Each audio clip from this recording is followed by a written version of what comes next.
Yair Netanyahu, the son of Prime Minister Benjamin Netanyahu, was in court today testifying in a 140,000 shekel libel suit that he filed against activist Abie Binyamin.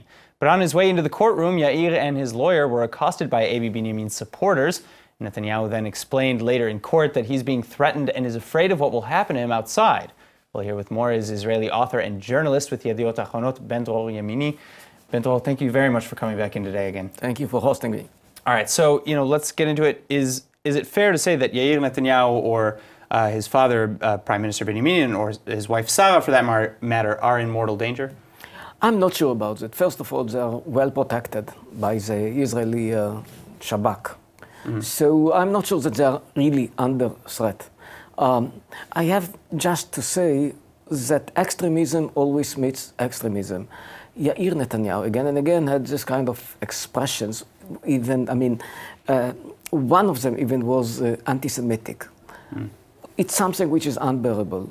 But does it mean that he should be threatened because he said something? No, it doesn't mean. But in both sides, and including Yair Netanyahu himself, they are crossing the red lines again and again. So maybe it's not against the law, but not everything should be viewed according to the law. We have also common sense. And yes, Yair Netanyahu actually, in a way, invited it for himself. I do not justify any threat. I do not justify any violence. But we have to look at the reality. We have to look at both sides. And Yair Netanyahu does not have any exempt from what he caused in many ways to himself. So, okay, so more to that point then, do you think that there's an overall incitement today in politics more so than there were in previous years? And do you think that that is leading to a dangerous environment in which Yair is finding himself now? It's very interesting because you see waves. You see waves. Whoever lived here in the 80s, for example, remembers the election with so much violence. Right now we have much less violence, not much more violence. But yes, we have to admit that something is happening in the atmosphere, the tension.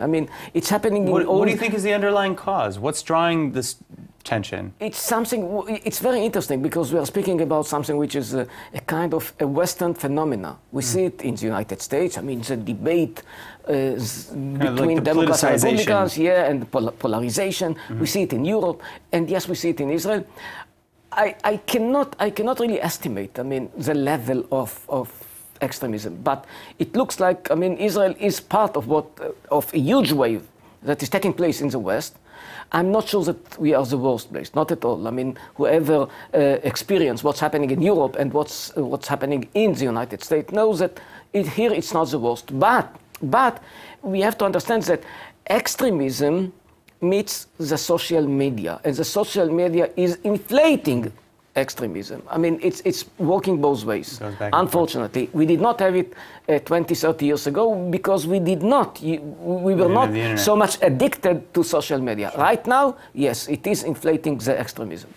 All right, Ben-Dror Yemini, thank you so much for coming in, author of Industry of Lies. Thank you so much for coming in. Thank you.